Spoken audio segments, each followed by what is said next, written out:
সবাইকে নমস্কার অন্ত কিচেনে। আজ আমি আপনাদের সঙ্গে শেয়ার করব নারকেলের আইসক্রিম। তো চলুন, এখানে আমি নিয়েছি কোরানো নারকেল, নিয়েছি দুধ, কড়াইতে বসিয়ে দিয়েছি দুধ গরম করে নেব।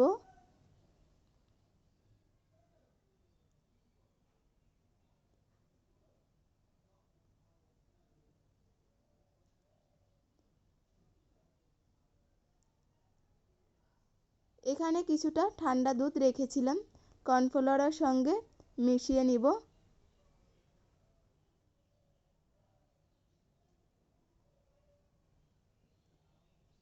তো 2 চামচ কর্নফ্লাওয়ার দিয়ে আমি ভালোভাবে দুধের সঙ্গে মিশিয়ে নিব।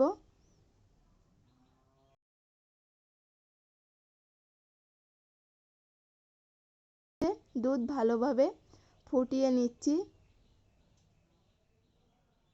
দিয়ে দিলাম 2টো এলাচ,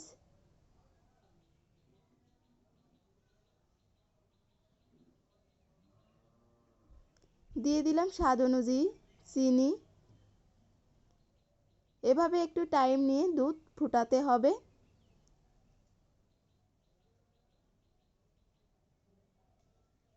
দিয়ে দিব কোরানো নারকেল। নারকেল দিয়ে 1 মিনিটের মতো ফুটিয়ে নিয়ে এরপরে দিয়ে দিব কর্নফ্লাওয়ার, যে দুধের সঙ্গে মিশিয়ে রেখেছিলাম কর্নফ্লাওয়ার দিয়ে দিলাম। কর্নফ্লাওয়ার দিয়ে ভালোভাবে নেড়ে চেড়ে দিতে হবে। তো দেখতেই পাচ্ছেন দুধটা কিন্তু অনেক ঘন হয়ে এসেছে। কিছুক্ষণ জ্বালানোর পরে দেখবেন দুধ আরও ঘন হয়ে আসবে, তখন গ্যাসের আঁচ বন্ধ করে দিতে হবে। বন্ধ করে দিয়ে ভালোভাবে নেড়ে চেড়ে ঠান্ডা করে নিতে হবে।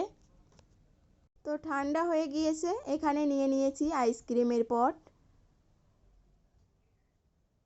দিয়ে দেবো কিছুটা কোরানো নারকেল। এক এক করে সবগুলো পটে ঢেলে নিব। আইসক্রিমগুলো চায়ের কাপেও কিন্তু জমাতে দিতে পারেন।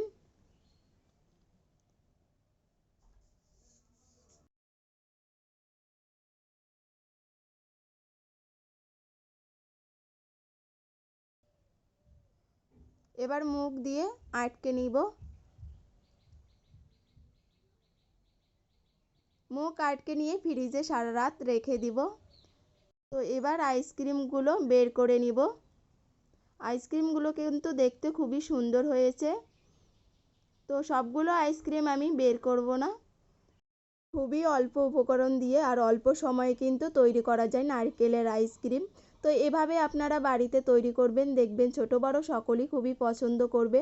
বাইরে থেকে না কিনে আপনারা এভাবে যদি ঘরে তৈরি করেন তাহলে কিন্তু খুবই ভালো হয়। আর রেসিপিটি আপনাদের যদি ভালো লেগে থাকে অবশ্যই লাইক, কমেন্ট, শেয়ার করে দিবেন। আবারও দেখা হবে নতুন কোনো রেসিপিতে। সবাইকে ধন্যবাদ।